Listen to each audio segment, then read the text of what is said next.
ओम भूर्भुवः स्वर्गनिवायवादिदेवै स्वाहा नमग्निवायवादिदेवै नमः। अब स्विच की जरूरत है तमीमहे महागयं स्वाहा विरमणै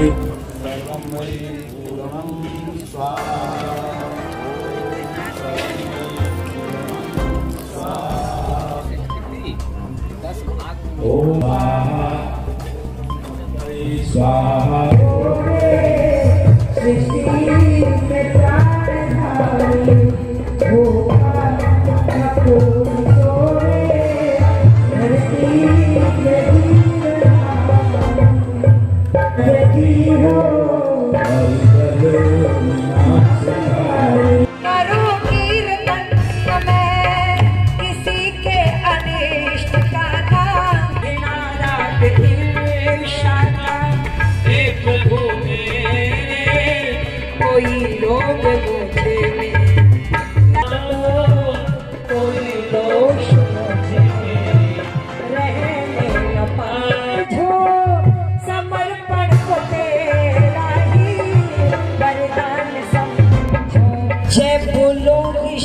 दयानंद की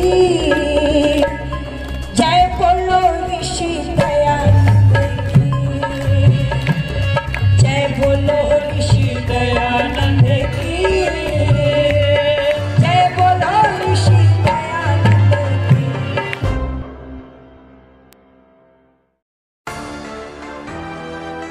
की भक्त बन करके ऋषि का नाम ऊपर करने के लिए दक्षा के रूप में दी गई है। में वही तालियां बजा करके आपका भावों से पीड़ित आते हैं बहुत सारे और वहां पर आकर के शांति पाते हैं। इसलिए जब आपको ये दिखाई दे कि आपकी आयु ढलती हुई आयु है, ऐसी अवस्था में परिवार का मोह त्याग करके और इन तपोवनों में जाना चाहिए। अत्याचार का विरोध करने कोई पाप नहीं। इसने कहा पाप है स्वत्व प्राप्ति लड़ना। यहाँ खड्ग बने एकमात्र आधार बने सब, तो आप लुट जाओ। इसलिए इस समय वेद कहता उग्रम, आपने जो कमाया है उसकी रक्षा का भी भार आपके ऊपर है। केवल शासन के भरोसे आपको ठीक से विषय समझ में आ जाएगा। ये समझ में आता फिर यज्ञ को छोड़ेंगे नहीं आप। ऋषि क्या कहते हैं इनसे, बोले आप ये बताओ आपका कितना बड़ा परिवार है। उन्होंने कहा जी हमारे घर में 40 लोग एक साथ रहते हैं। मुस्लिम थे, मुस्लिम अब भी रहते थे लोग साथ साथ 20-25। हिंदू की समस्या अलग है, वो आप सब जानते हैं। उसे क्या बार बार वो अब भी इकट्ठे रहते हैं। छोटे परिवार, छोटे घर में बहुत सारे लोग रहते हैं। आप तो बड़े घर में 2 लोग रहते हैं। आपके मकान में कमरे तो 10 हैं, रहने वाले कितने हैं? जोर से बोलो। रखने वाले तो, रहने वाले तो, या तो बूढ़े माता पिता रहते, या जवान पति पत्नी रहते। जवान पति पत्नी रहते तो बूढ़े माता पिता ओल्ड हाउस में रहते। तालियां बजाइए आप एक बार। स्वामी खड़े हो जाएंगे। स्वामी जी अच्छा ही बैठे रहिए। स्वामी जी को दीजिए, ये करते रहते हैं। अच्छा जी बैठ जाए आप। अभी खड़े इधर ही आ जाए आप। केन सिंह साहब की सभासद जी की आपके क्षेत्र के जो अपने हैं, उनकी पत्नी आई हुई है, माला पहना। बहुत आभारी हूँ। ठीक है, गला पहना करके, पटका पहना करके से अपने जीवन की कुर्बानी को कभी हमेशा दूसरों का सहयोग करते रहे। आपका देश रहा ऐसे सब और वो चक्कर पड़े बता करके यही कार्यक्रम को विराम देंगे। बहुत बहुत धन्यवाद।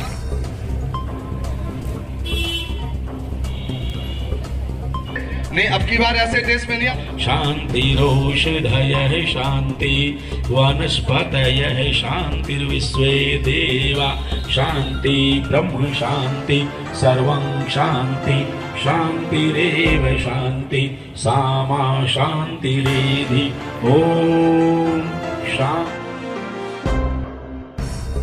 नमस्कार, मैं अर्चना और आप देख रहे हैं हंगामा टाइम्स। हंगामा टाइम्स जिस तरह से आपको दिखाता है कि उत्तर प्रदेश की राजधानी लखनऊ में क्या खास हो रहा है, वहीं पे आपको आर्य समाज से जुड़ी हुई खबरें भी दिखाता है।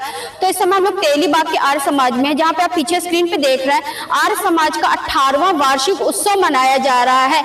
4 दिवसीय कार्यक्रम ये चल रहा था, जिसका समापन है।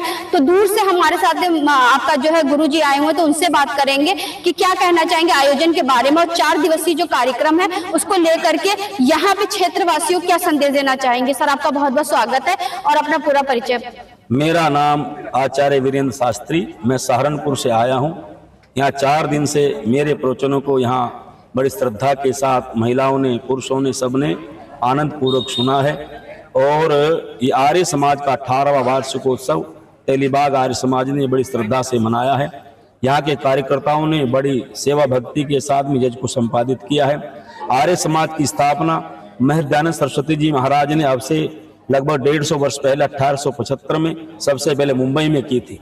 आज आर्य समाज की अनेकों शाखाएं हैं देश विदेश में। आर्य समाज के अनेकों सेवा प्रकल्प चलते हैं, विद्यालय चलते हैं, गुरुकुल चलते हैं, कन्या गुरुकुल चलते हैं और व्यायामशालाएं चलती हैं। वनवासी क्षेत्रों में, जहाँ आदिवासी क्षेत्र है, वनवासी क्षेत्र है, वहाँ दयानंद सेवा आश्रम के नाम से हमारे आश्रम चलते हैं। वनवासी भाइयों के लिए उन कल्याणकारी योजनाएं चलाते हैं। समाज सेवा से लगाकर के ईश्वर भक्ति तक के प्रकल्प अनेकों आश्रम हैं, जिनमें अनेकों साधु, सन्यासी, महात्मा रहते हैं। और सारे देश में गांव-गांव में आर्य समाज खुल रही हैं। चारों ओर वेद का प्रचार हो रहा है। वेद ईश्वरीय ज्ञान है। वेद सबसे पहला शिक्षा का, मानवता का ग्रंथ है। वेद से पूर्व कोई ग्रंथ दुनिया में नहीं है। जो संस्कृति विश्व में फैली है वेद से ही फैली है। महाभारत काल तक सारे विश्व पर आर्यों का साम्राज्य रहा। आर्य नाम ऐसा है, मनुष्य का सबसे पहला नाम वेद में आर्य आया है। तो आर्य रामायण महाभारत आदि में भी हमारा नाम आर्य आया है। तो उसी आर्यत्व के प्रचार के लिए, वेद के प्रचार के लिए महर्षि ने आर्य समाज की स्थापना की थी। वही काम आर्य समाज के विद्वान लोग करते हैं। यहाँ माताओं ने, बहनों ने, बंधुओं ने, सबने बड़ी श्रद्धा से सुना। और मेरा यही संदेश सबके लिए है कि सब सुखी रहें, समृद्ध रहें, वेद के मार्ग पर चल करके अपने बच्चों को संस्कारित करें।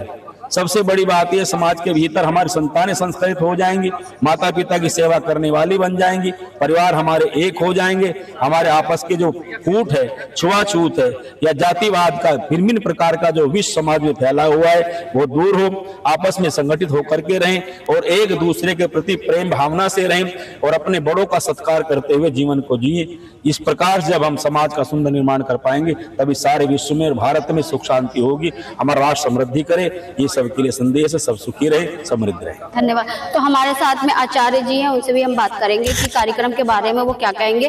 तो सर, क्या कहना चाहेंगे। कार्यक्रम बहुत ही उत्तम रहा है और यहाँ के जो आर्य सदस्य हैं सबका बड़ा पुरुषार्थ रहा है और समाज का भी बड़ा सहयोग और उल्लास मिलता है। आर्य समाज कोई नया मतांतर नहीं है, बल्कि ब्रह्मा से लेकर के जैमिनी मुनि पर्यंत जिस वेद धर्म को मानते आए हैं उसी का मानना और मनवाना इस आर्य समाज का उद्देश्य है। आर्य समाज कुरीतियों को, पाखंडों को, इनसे समाज को हटा करके सत्य के मार्ग पर ले जाना चाहता है। और आर्य समाज जो भी प्रचार करता है उसके मूल में वेद है, उसके मूल में ऋषियों की वाणी है, उसके मूल में हमारे शास्त्र हैं, उन्हीं का प्रचार करता है। आर्य समाज राष्ट्रभक्ति सिखाता है। आर्य समाज अपने देश के लिए अपने को न्यौछावर करने की शिक्षा देता है और इसके अलावा वेद के मार्ग पर चल करके अपने जीवन को सर्वोत्तम बनाने की बात कहता है। भारत केवल भूखंड नहीं है बल्कि ये ऋषियों की तपोभूमि है और इस तपोभूमि को तपोभूमि ही बना करके रखना है। यह आर्य समाज का मुख्य उद्देश्य है। सत्य का प्रचार करना और असत्य से समाज को छुड़वाना, ये आर्य समाज का मुख्य उद्देश्य है। बहुत ही अच्छा विस्तारीकरण किया। हमारे साथ में प्रधान जी भी हैं जो कि तेलीबाग के, तो उनसे बात करेंगे। तो सर, क्या कहना चाहेंगे जिस तरह से 18वां वार्षिक उत्सव मनाया जा रहा है। हमारा जो है 18वां वार्षिक उत्सव आर्य समाज तेलीबाग का संपन्न हुआ है और हम सभी सदस्यों का, पदाधिकारियों का यह वो इच्छा रहती है कि हम समाज को सच्चाई परोसें। सच्चा जो है, जो वेद में है, वेद अनुकूल जो सत्य है, उसको प्रचारित और प्रसारित करें, समाज में हम दें। तो यही हमारे आर्य समाज का उद्देश्य है। इसलिए हम प्रतिवर्ष यहाँ आते हैं और समाज को कुछ न कुछ जो सच्चाई है और जो अच्छाई है उसको देने की कोशिश करते हैं। तो मुख्य उद्देश्य हमारा आर्य समाज का यही है कि लोगों में जो वेद ज्ञान जो घट रहा है, जो कम हो रहा है, जो वेदों को जानते नहीं है, तो मुख्य उद्देश्य हमारा ये होता है कि वेदों को लोग जाने, जो हमारा मूल धर्म ग्रंथ है, और समाज को जागृत करना, ये हमारा उद्देश्य होता है। यही बिल्कुल बिल्कुल। तो हमारे साथ मंत्री जी हैं, मंत्री जी से बात करेंगे। 4 दिवसीय जो कार्यक्रम है जिसको लेकर के उन्होंने पूरी मेहनत करी और क्षेत्रवासियों ने पूरी मेहनत करी, तो क्या कहना चाहेंगे? तो पहले तो आपको बहुत बहुत शुभकामनाएं 18वें वार्षिक उत्सव की। हम लोगों ने 14/11/2024 से लेकर के 17/11/2000 तक का हम लोग आर्य समाज का प्रचार प्रसार करने के लिए, धर्म के मार्ग पर चलने के लिए और आर्य समाज की जो प्रति लोक भावनाएं हैं, परोपकार करना हम लोगों का उद्देश्य रहता है। वैदिक यज्ञ के माध्यम से और लोगों को संस्कारवान बनाने के लिए, बच्चों को संस्कार देना, जनेऊ संस्कार से लेकर के अन्य संस्कार भी देना हम लोगों का कर्तव्य बनता है, जिससे अपने धर्म के मार्ग पर चलते रहे और जीवन में उन्नति करते रहे, परिवार में सानिध्य प्राप्त करें, अपने बड़े बुजुर्गों का सम्मान करें और घर में सहानुभूतिपूर्वक रहें। किसी प्रकार की दुर्व्यसन ना आ पाए, दुर्गुण दूर हो जाए, ऐसी हम सबकी कामना रहती है। अपनी माता बहनों का सत्कार सम्मान करें, जैसी बेसी बेटी दूसरी की है वैसी बेटी अपनी समझे, ऐसा हम लोग का सबकी माता बहनों के साथ में, सबके साथ में एक जैसा व्यवहार रखें। कोई छोटा बड़ा नहीं होता है, सब लोग अपने स्तर से अपने आप को ही जैसे समझते वैसे अपने दूसरों को लोग समझे, ऐसी मेरी परमात्मा से प्रार्थना रहती है। और वैदिक सिद्धांत के अनुसार आर्य समाज यही संदेश देता है, सभी के साथ में सहानुभूति रखो, सबके साथ परोपकार की भावना रखो, और ये भावना हमारी हमेशा बनी रहती, इसलिए परोपकार की भावनाओं से वैदिक यज्ञ करते हैं और ये समाज में हर वर्ष ख्याति फैलाने का प्रयास करते हैं और महर्षि का गुणगान करते हैं, महर्षि का रास्ता चुन करके आगे बढ़ने का प्रयास करते हैं, ऐसी मेरी कामना। तो 4 दिवसीय कार्यक्रम में क्या मुख्य था?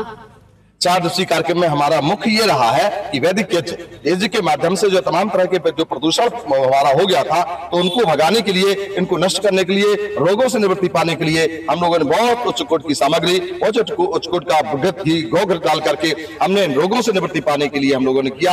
आचार्यों को बुला करके हमने वेद उपदेश कराया, जिससे लोगों के अंदर जागृति हो, लोग धर्म से हटे हुए धर्म को जाने, पहचाने, वेद मार्ग जाने, वेद क्या होता है, धर्म को पहचाने। अगर धर्म को नहीं जानेंगे तो हम अपने भटक जाएंगे, अन्यत्र लोग हावी हो जाएंगे। इसलिए अपने धर्म को चलने पर लिए वेद मार्ग को अपनाएं, जीवन में वेद को समझें, वेद को अपने घर में ले जाएं और वेद की किताबों को, पुस्तकों को अपने घर में रखें। बच्चे पढ़ेंगे जिससे उनको ज्ञान प्राप्त होगा और उन्नति करेंगे और अब स्वस्थ रहेंगे, निरोग रहेंगे, ऐसी मेरी कामना। एक्स-आर्मी मैन को भी सम्मान किया गया आज। हाँ, आज हमने भूतपूर्व सैनिक को भी किया है, जिन्होंने आज मेरी प्रेरणा, हम लोग को ऐसा आभास हुआ कि जो देश के रक्षक होते हैं, जिनकी छत्र छाया में हम लोग जीते हैं, सुकून की सांस लेते हैं, जो सीमा पे खड़े हुए, सीना ताने हुए खड़े हुए हैं, वो हमारी रक्षा के लिए खड़े हुए हैं। मैं उनको, जो उन्होंने भूतपूर्व सैनिक जो आकर के अपनी सेवा पूर्ण कर ली है, मैं उनका सम्मान इसलिए किया हूँ कि उन्होंने हम सबकी रक्षा के लिए अपने जीवन को कुर्बान करने का पूरा प्रयास करते रहते हैं, हम लोग की रक्षा करते रहते हैं। इसलिए उनका भूतपूर्व सैनिक को हमने उनको पटका पहना करके उनको सम्मान किया। अगले वर्ष भी सम्मान करेंगे। सैनिकों का सम्मान करना हमारा दायित्व बनता है, जिससे कि हम लोग, हमारे बच्चे प्रेरणा लें कि अब समाज सेवा में कैसे रहना चाहिए, देश की रक्षा कैसे करना चाहिए, इसलिए उनका सम्मान किया। तो जिस तरह से हम आपको दिखा रहे हैं तेलीबाग को लेकर के 18वां वार्षिक उत्सव मनाया जा रहा है आर्य समाज का, तो यहाँ पे भूतपूर्व सैनिकों का भी सम्मान किया गया। हमारे साथ में शरद शुक्ल जी हैं, तो उनसे बात करेंगे कि कितने सैनिकों का सम्मान किया गया। सर, आपका बहुत बहुत स्वागत है। नमस्कार, मैं कर्नल शरद शुक्ला हूँ। मैं इस आर्य समाज तेलीबाग उत्तरेकिया का एक अंतरंग सदस्य भी बन गया हूँ। पिछले 2 साल पहले मैं सेवानिवृत्त होकर आया था और मैंने सोचा कि हमने देश की रक्षा करी है और देश के लिए काम किया है, लेकिन अब हमें आगे देश, जो कि एक धर्म से भी जुड़ा होता है, तो धर्म की रक्षा करने के लिए भी हमें कुछ ना कुछ आगे बढ़ना चाहिए। तो जो आगे मेरे को पता चला कि धर्म को सत्य रूप से, धर्म को जानने के लिए आर्य समाज ही एक ऐसा समाज है जो कि धर्म को सत्य रूप से बताता है और वैदिक तरीकों से चीज़ों को करता है। ये मेरा इस आर्य समाज के साथ 3रा वार्षिकोत्सव है और इसमें वार्षिकोत्सव इस तरीके की चीज़ है जो उत्सव करके आसपास में धर्म के बारे में इसका प्रचार करना, लोगों को बताना और धर्म को सही से बताना। जो दो चीज़ें जो बहुत मुख्य हैं जो हमें समझने चाहिए कि धर्म कोई एक पूजा पद्धति नहीं है, ये हमारा कर्म ही धर्म जो जैसे बोला जाता है उस तरीके से बहुत सी चीज़ें हैं जिनको हमें करना है, जिसका मूल का चीज़ सत्य और अहिंसा है, इसके ऊपर आधारित है धर्म। दूसरा एक जो चीज़ हम लोग सब करते हैं कि हम अपने को शरीर को साफ रखने के लिए नहाते हैं, अलग अलग तीर्थों में जाके नहाया करते हैं, लेकिन जो आत्मा और आंतरिक आध्यात्मिक चीज़ों को की शुद्धि के लिए हमारे को 3 चीज़ों की ज़रूरत होती है। इसमें पहला होता है स्वाध्याय, जो कि वेद और वेद से रिलेटेड जितने भी चीज़ें हैं उनका अध्ययन करना। दूसरा होता है सत्संग करना, सत्संग में जो इधर जो वेद प्रचारक और विद्वान लोग आए थे उनकी बातें सुनना, उसको समझना। और तीसरा होता है उपासना। उपासना का मतलब होता है कि आप परमात्मा के निकट जाके बैठें। तो ये एक तप और उपासना साथ ही साथ होता है, जिसमें कि आपको जब ज्ञान प्राप्त होता है, आप अपने अंदर की ज्योति जगाते हैं तो आप उपासना भी कर पाते हैं। सर, आप क्या कहना चाहेंगे आज के आयोजन के बारे में? मैं शिव प्रकाश मिश्रा, भारतीय जनता पार्टी का मंडल महामंत्री भी हूँ, और जो यहाँ पर आर्य समाज का कार्यक्रम किया जाता है कई वर्षों से हो रहा है, बहुत अच्छा कार्यक्रम हो रहा है। और महर्षि दयानंद जी ने उस समय जब वेदों को लोग भूल रहे थे, पुनर्स्थापना करने का प्रयास किया, और यज्ञ के माध्यम से आत्मशुद्धि और समाज की शुद्धि का भी उन्होंने कार्यक्रम किया। और जब हिंदुओं को बड़े पैमाने पर कन्वर्जन किया जा रहा था, पुनः हिंदुओं के वापस लाने के लिए जो मुस्लिम धर्म अपना चुके थे, उन्होंने पुनः हिंदू धर्म में लाने का बहुत प्रयास किया, और हिंदू धर्म के पुनर्स्थापना में भी उनका बहुत बड़ा योगदान रहा। और यही ने 1857 में जो मंगल पांडे तात्या टोपे रानी लक्ष्मीबाई ने स्वतंत्रता की अलग जगाई थी, उसमें भी पर्दे के पीछे से महर्षि स्वामी दयानंद जी का बहुत बड़ा योगदान रहा। और उन्हीं के विचारों से, उन्हीं के कहे हुए वचनों से प्रेरित होकर के ही आज़ादी की लड़ाई आगे बढ़ी, और 1947 में आकर के देश आज़ाद हुआ। उनके द्वारा जो रचित सत्यार्थ प्रकाश नामक पुस्तक है, वो भी समाज के लिए बहुत लाभदायक है। मैं तो सबसे अनुरोध करूंगा कि उसका अध्ययन जरूर करें। और कहते हैं कि जब हमारे पास किसी चीज़ की कमी हो तो उसे हम अग्नि को समर्पित कर दें, अग्नि सबके पास तक उसको पहुंचा देती है। यज्ञ का माध्यम उनका वही था, यज्ञ के माध्यम से उन्होंने कम चीज़ को भी ज़्यादा से ज़्यादा लोगों के पास पहुँचाने का प्रयास किया। मैं जो आयोजक हैं यहाँ के, उनको मैं बहुत बहुत धन्यवाद देता हूँ, बहुत बहुत बधाई देता हूँ। और मुझे पूरा विश्वास है कि उनके द्वारा ये जो कार्यक्रम आयोजित किए जा रहे हैं, इसका एक बहुत अच्छा संदेश समाज में जाएगा। धन्यवाद। तो क्षेत्रीय पार्षद की धर्मपत्नी जी हमारे साथ में, तो उनसे हम बात करेंगे कि कार्यक्रम के बारे में वो क्या कहेंगे। तो मैम, क्या कहना चाहेंगे आज के आयोजन के बारे में? शादत प्रणाम। मैं मिसेज केन से पार्षद यहाँ के हैं, उनकी अनुपस्थिति में मैं यहाँ पे आई हुई हूँ। तो जो भी कार्यक्रम हो रहा है वो बहुत ही अद्भुत है, बहुत ही सराहनीय है। इस कार्यक्रम के बारे में हमारे पास शब्द नहीं है कहने के लिए। ये बहुत महान है, हमारे महापुरुषों की ही देन है जो हमारा धर्म बचा हुआ है। हम कल्पना भी नहीं कर सकते कि हमारे धर्म को बचाने के लिए हमारे महापुरुषों ने, कि हमारे पूर्वजों ने कितना संघर्ष किया होगा। हम सिर्फ कल्पना में ही हमारा शरीर मन सब शिथिल हो जाता है। उसको बचाए रखने के लिए हम बस इतना कहेंगे, आप सब इनके श्री महान प्रभु विवेकानंद के सही बताए हुए मार्गों पे चले और हमारे धर्म की रक्षा करें। कहा है धर्म रक्षतो रक्षति, हमारा धर्म सबसे महान है। हमारे धर्म में कोई धर्म, सभी धर्मों को समापन है। आप आइए और हमारे धर्म का उत्थान के लिए हमको सबको आगे बढ़कर कामना करना चाहिए। यही ईश्वर से कामना है। धन्यवाद। कुछ एक्स आर्मी मैन भी जिनका यहाँ पे सम्मान किया गया था, तो सर से बात करेंगे। सर, क्या नाम है और क्या कहना चाहेंगे? मैं चंदन सिंह, पूर्व सैनिक, और मैं बहुत तहे दिल से आर्य समाज के सभी पदाधिकारियों और उसमें शामिल हुए समस्त सदस्यों को तहे दिल से धन्यवाद देता हूं। हमारे क्षेत्र के जो रमेश आर्या जी हैं, जिन्होंने यहाँ का ये कार्यक्रम 3 दिन का करवाया था, और आज उन्होंने अपने इस मंच से हम पूर्व सैनिकों को भी सम्मानित किया है। उसके लिए मैं तहे दिल से रमेश आर्या जी को धन्यवाद देता हूं, उनकी समस्त विद्वानों को धन्यवाद देता हूं, आए हुए सभी भक्तों को मैं धन्यवाद देता हूं। और आगे भी हम जितना भी रमेश आर्या जी ये कार्य करवाएंगे, यहाँ पर धर्म से जुड़ा हुआ कार्य था। और मैं 3 दिन लगातार इधर सुबह और शाम आया, मुझे बहुत ही अच्छा अनुभव हुआ। मैं तो सोचा था मेरे को बहुत अच्छी जानकारी है, मगर जब यहाँ आया जानकारी के साथ आत्म जो शांति होती है वो भी मुझे यहाँ हवन में बैठने के बाद, और जो बड़े पुण्य धर्म गुरु लोग जो आए थे उनका जो मैंने वाचक थे सुनने के बाद मुझे बहुत हृदय से मन से मेरा दिल खुश हुआ। और मैं एक बार सबको मैं धन्यवाद कहता हूँ। आपको भी मैं मीडिया जो आई है तहे दिल से धन्यवाद देता हूँ। मेरे कर्नल शरद सिंह साहब को भी मैं बहुत बहुत तहे दिल से धन्यवाद देता हूँ। जय हिंद। जय हिंद। तो आज हम आपको लेकर गए तेलीबाग में, तेलीबाग में जहां पर 18वां वार्षिक उत्सव मनाया गया तेलीबाग आर्य समाज के द्वारा, जहां पर सैकड़ों की तादाद में लोग मौजूद रहे। लखनऊ से ही नहीं बाहर से भी लोग यहां पे आए हुए थे, जिनसे हमने बात करा। साथ में यहाँ पे एक्स आर्मी मैन का भी सम्मान किया गया, उनको भी सम्मानित करा गया। तो ऐसे हम आपको दिखाते रहेंगे उत्तर प्रदेश की राजधानी लखनऊ में क्या खास हो रहा है। तो इसी के साथ मैं अर्चना आपसे जानना चाहूंगी। धन्यवाद, बने रहिएगा हंगामा टाइम न्यूज चैनल के साथ। हंगामा टाइम्स की तमाम खबरों को देखने के लिए हंगामा टाइम्स को सब्सक्राइब कर लीजिए और बेल आइकन दबा लीजिए। अगर आपको ये वीडियो अच्छा लगा हो तो लाइक बटन प्रेस कर अपनी प्रतिक्रिया हमारे कमेंट बॉक्स में देना मत भूलें।